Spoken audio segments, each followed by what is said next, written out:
Okay, so this is take 2 of the CIMApplication movie. We're talking about the current release of the CIMApplication. The release includes a Docker image that you can download and load into this is the Docker image here, that you can load into Docker. Otherwise, you can do it manually, build it yourself. So you clone, the typical clone, and then at the inside the CIMApplication directory, I guess you need a few things. You need Java, and you need Maven, and you need Docker. And once you have those things, you can basically run a make script. Does Maven skip tests, clean install, and then builds a Docker container. And the Docker image that you get, either downloading images that you either get downloading or whatever, will look like this. It'll be 1 gigabyte or so, and then you can run it with start Docker kind of command, run, give it a name TomEE, and publish on port 9080. That spills a bunch of stuff in the screen, and when it's finished, it's a server startup at the bottom here. So all of this comes from doing a start Docker. Okay, so then you can go to browse the typical 9080. So it's under CIMWeb. I would suggest starting with the ping. It's just a sanity check that things are going. And then you can ask for a Pong, which actually starts the Spark server, not server, but the Spark system in the background. Of note here, it tells you the Hadoop version and the Spark version that you're using, and it's using the SIM connector. So the picture that you get here is we're in this application here with a WAR file and a resource adapter. That's the SIM connector. Talking to Spark, and it's using the SIM reader on a Hadoop. And all of this is in the little Docker container that I gave you. So in this case, we can go to CIMWeb, and we get the initial file menu. So clicking here, files, gets you back to here. It's basically a way to load files into Hadoop distributed file system. That's this HDFS here.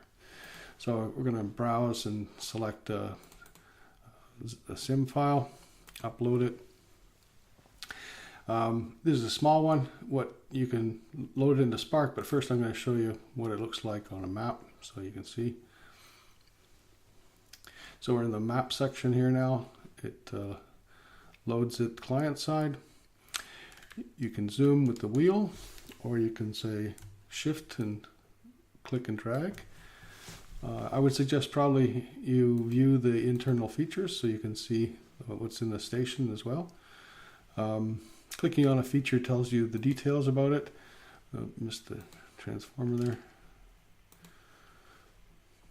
there. Power transformer, what station it's in, and any pertinent details about the current and voltages and stuff like that. So typical AC line segment will have R and R0, the sequence resistance and impedance, and so on. So you can do a search.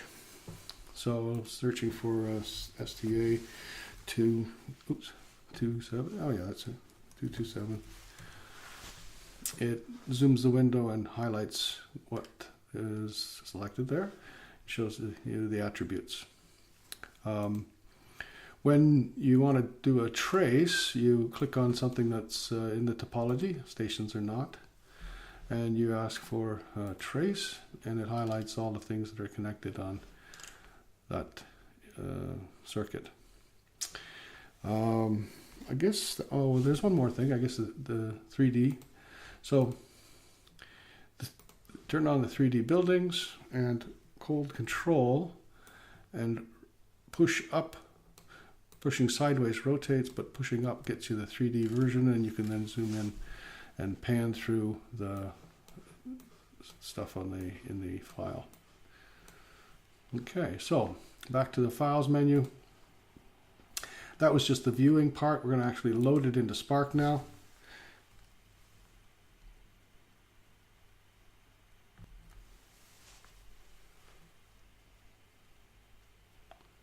It tells you how many elements you got. If you look at the window for Spark, it tells you what classes were loaded. These classes are described in the Sim Reader documentation. So if you go to the Sim Reader part, Sim Reader, that's the underlying reader in Spark. There's a little link down in here that says, let's go to the Scala docs. And it tells you all about the different AC line segments and analog inputs and so on. And it gives you a little picture of how it's organized in a hierarchical fashion. So back to the Sim application. After it's loaded, these do topo and the topological processing and topological island processing. You can turn those on eventually with when the load options here make topology, make islands. That doesn't quite work yet, so I'm starting with a topology file. But after it's loaded, then you can call up the simulate, and it does a query in the background for islands and stations. We're going to use those islands and the station to set up a GridLAB simulation. You can give it a name, don't use spaces, and maybe a description that you want to see in a UI or something. Test for movie. And then you get to choose the island that it's going to use. So we have like 8 islands here. We're going to choose this one. That's the one I'm familiar with. And in the background here, it's isolating that island and reloading the new RDF. So it's making a small RDF with just that island in it and reloading it into Spark so that the queries for players and recorders apply only to the house, the energy consumers and the cables in that island. The way you set this up is you choose a player file set. I guess I should explain why this is here.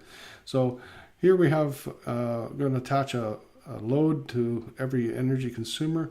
We got that data from, I didn't even load that data. Okay, so first of all, let's open up another version, this time the file version. I find this very handy, as you can call the same thing from the file URL, and it gives you the same UI that you saw before, but it means that if you edit the file, like the JavaScript underneath here, you can reload this without having to rebuild the entire Docker container. So what I'm going to do is I'm going to browse to a data file, temp test data, and load in some player files with that. That zip file contains a bunch of time series for measured power at households. And the trouble is that it doesn't really have any reactive component. So, didn't I push upload?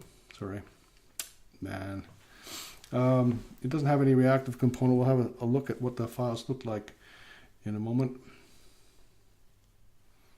Okay, so each file is composed of the time at which the measurement was taken and the value of the power in kilowatts with no reactive component. So what we're going to do in this other step that I was about to do before, go back to the Sim application. What I was about to do is choose to take those data files and add a reactive component at 0.95 cos phi. And so players are what GridLAB uses for input. These are the time series that it's going to use as like initial conditions for each solve that it does. And then recorder files are what you want to see on the output. These are CSV files that you can examine for maximums, minimums, etc., etc. Well, we're going to look at the power flows and maybe one more of the power losses. Okay, so once you got this all set up, it's a simulation. We push refresh, and this generates a little JSON file, which we call the simulation JSON, which has all the details about how the simulation is to be run.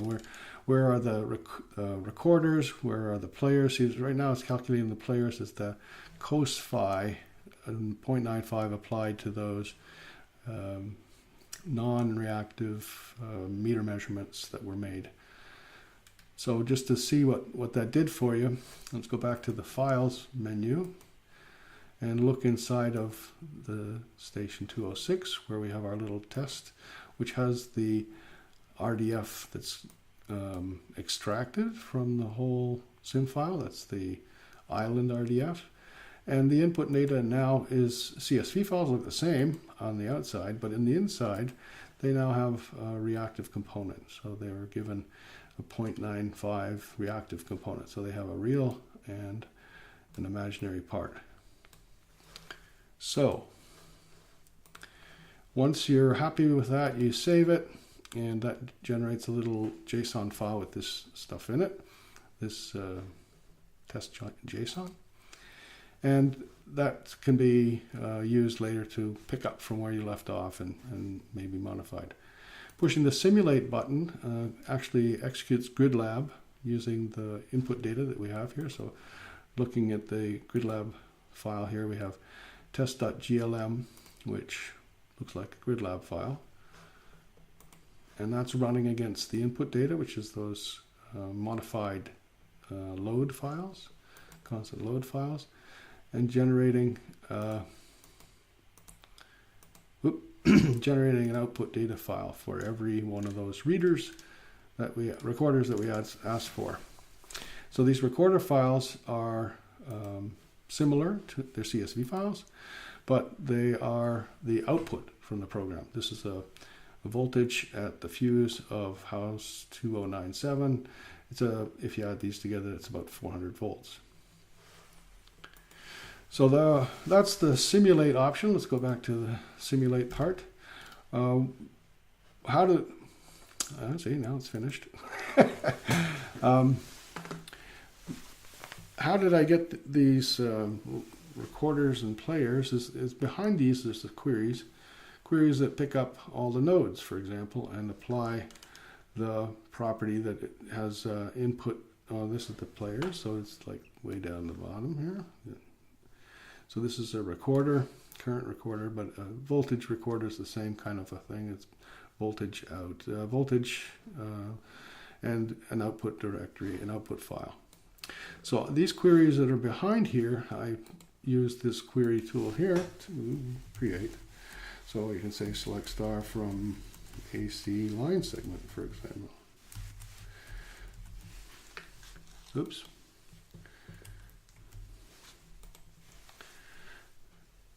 And it gives you all the line segments. You can do select star from station, substation. Like I said, you have to know your schema. So an AC line segment, for example, is expected to have these values, and it's a subclass of conductor which has these, etc., etc. So the same thing for substation. It's a subclass of equipment container and connectivity node container and power system resource. So we can do a qualified where clause here, where the equipment container is node container is power system resource, and dot PSR type is equal to, and then in quotes we have to put something, distribution box. Okay, let's take the substation. So this is just an example.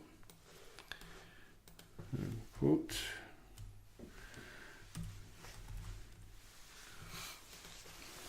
And that gives you the one substation that we have in the island. Typically in an island there's only one substation that's a trafo station. The export tab allows you to export any simulations you've created. You can include everything, the JSON file, the sim file, the input files, and the output files. I'm going to just include, for this purpose, I'm going to include the JSON and the input files and ask for an export. That export is then saved, for example, to this temp test here. And when we go and look at that zip file, it has the same structure as you saw up on HDFS. I'm going to extract everything. Extract and close, close. So now here's the structure. I'm going to open a command window and run GridLab against that. Let's make that bigger. So we have the test GLM here. You can look at it again. It's a typical GridLab file. And you say GridLab, and this is what we did on the simulate thing. We ran this GridLab simulation. The output data is now populated with the same stuff as you saw before. So that's about it. We're working on the two parts here. One is getting time series in as players, either by streaming them in from head-end systems or having a nice GUI that you can create functions to extract the data from known sources, and making it easier to pick from the map the values that you want to see simulated and so on, and applying the results that we saw from those CSV files into thematic maps here. For example, we can show voltages and currents and so on in a theme here. So which wires are overstressed or whatever. So that's where we're headed. It's not quite there yet, but that's what you can expect down the road. So to turn off the Docker container, it's just Docker kill and Tommy E. And that should be quite a dead system now. So if we go to SimWeb here and ask it for a new version, localhost, it's unable to connect. That's basically it. So thank you for watching, and we'll see you in the next version.